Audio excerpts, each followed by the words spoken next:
Hurry, Peter. I'm coming. Hurry, little Peter. Made it.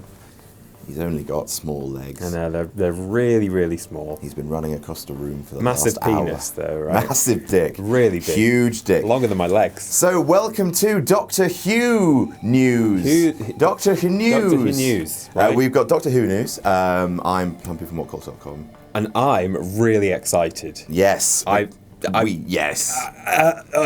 It's coming to the end of Peter Capaldi's final season as the Doctor. Stuff is happening. There have been multiple teasers of a regeneration now by this season, which I think we can comfortably say, with a few missteps, is Capaldi's strongest season ever. Oh, probably. Yeah. I think it's Moffat's strongest season as well. Whoa. No, it's not. Isn't it? It's not as strong as season 5, Matt Smith's first season, you idiot. Yeah, maybe. Good point. So, we have some photos from on set, which we believe to be the Christmas episode coming up. And they are from two Spanish sources, which I'm going to now murder. Papel Psiquico and Cuatro Bastardos, which means the four bastards. That's on Twitter, Cuatro Bastardos. Anyway, here they are. Look at them. What's going on? Two TARDISes. One of them looks very old and rickety, but slightly familiar. Mine's bigger. It is. And who is that? He seems familiar. Ooh, I would. These photos confirm a theory that's been bubbling away in the nerdy Doctor Who fan base for months now. It appears that at the Christmas special, it's going to feature David Bradley as the first Doctor. David Bradley, who was in An Adventure in Time and Space, Mark Gatiss's Doctor Who kind of love letter. It's like a dramatised version of like how they sold the story to the BBC and said, brilliant, make really, this thing. really good. Yeah, and David Bradley played William Hartnell, who is a real person who played the first Doctor, for those of you who don't know. I would say the best thing that Mark Gatiss has ever written, which involves Doctor Who. Yeah. Not an episode of Doctor Who, but actually this sort of... Yeah, I think you could be right. Now, there's a whole load of like interweaving going on here with the narrative of the episode we've just seen. On the planet Mondas, with Mondasian Cybermen, which were the first sort of generation of Cybermen. The tie there between the two is that William Hartnell's regeneration into the second Doctor took place on Mondas, and he was... I don't think he was outright killed by a Cyberman. I think the story was that he actually was just wearing a bit thin and decided, look, I'm exhausted after that very, very difficult thing, and now I'm going to have to regenerate. I mean, very much the case of what happened in real life. Yes, yeah. Basically, Stephen Moffat is very much going out with a legacy. Yes. He's doing Genesis of the Cybermen. Yes. You know, because Genesis of the Daleks is one of the most famous and highly acclaimed Doctor Who stories of all time. It's my God, we're story. both nerds, we aren't are we? very, very nerdy. God. Yeah. Genesis of the Daleks is amazing. Yeah. With tiny pressure. Oh, that whole monologue. Yes. I would do it. God, we're both nerds. Genesis of the Cybermen is the last big story, and he's doing a Christmas special which features the most recent and the first Doctor. So like he's going out bold. You got to say that about Stephen Moffat. Right, for sure. And I know also the thing about Peter Capaldi is that his Doctor was William Hartnell. I think he's old enough to have watched that when he was growing up. Sure. And this isn't just... Although he looks so much more like John Pertwee. Yeah, he does. He's got the sort of sheepy hair, hasn't he? Yes.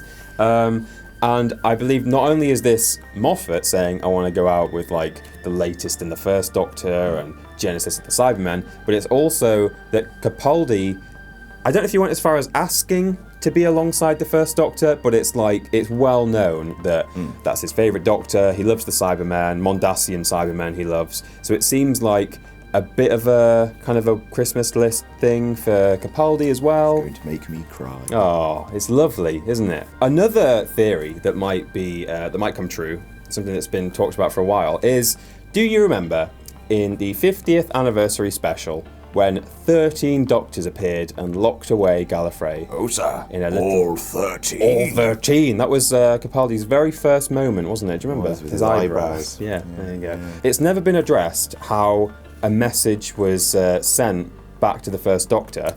Please, can you start doing these calculations for us? So this would be the perfect moment. We've got the guy, the 13th Doctor who was there. He's going to now be meeting the first Doctor, potentially, in an episode, and saying, hey, just for future reference... I've got some homework for you. Yeah, please can you just pop this in your computer and leave it there for a while. It'll be fine. And I'll pick it up later. So that is basically the news that we have. It looks like we're going to get that as a Christmas special. Yeah.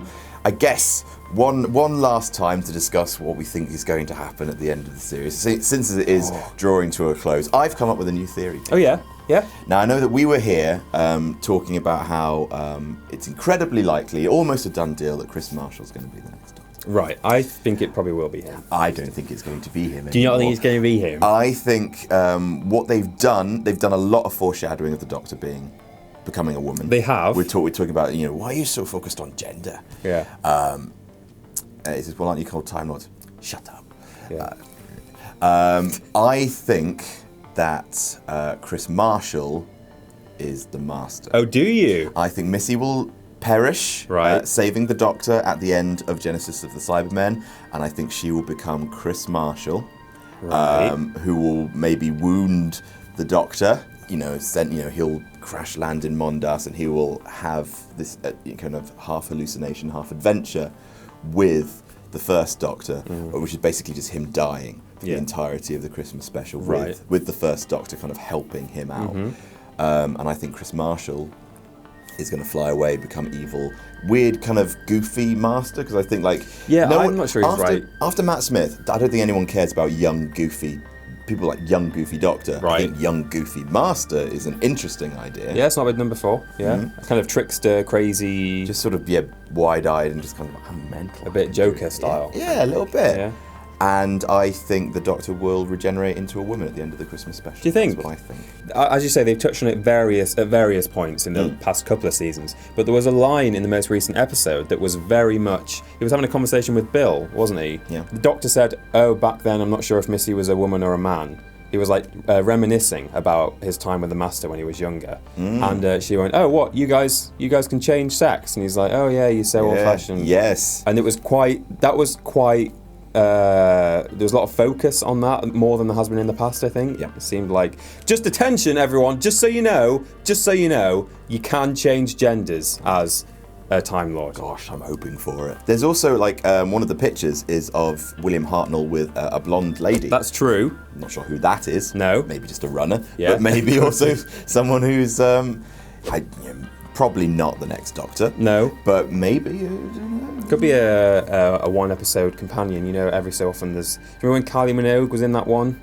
Yes.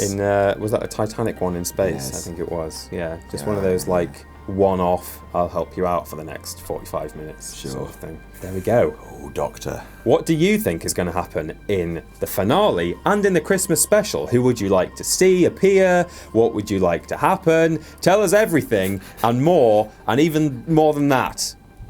If you had to choose between never seeing any more episodes of Doctor Who and never playing the remastered Crash Bandicoot, which would you choose?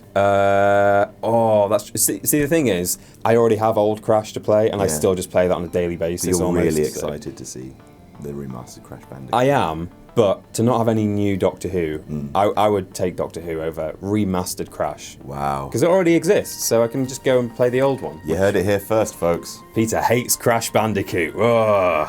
Big old dick. Yeah. Bye, everyone. Bye.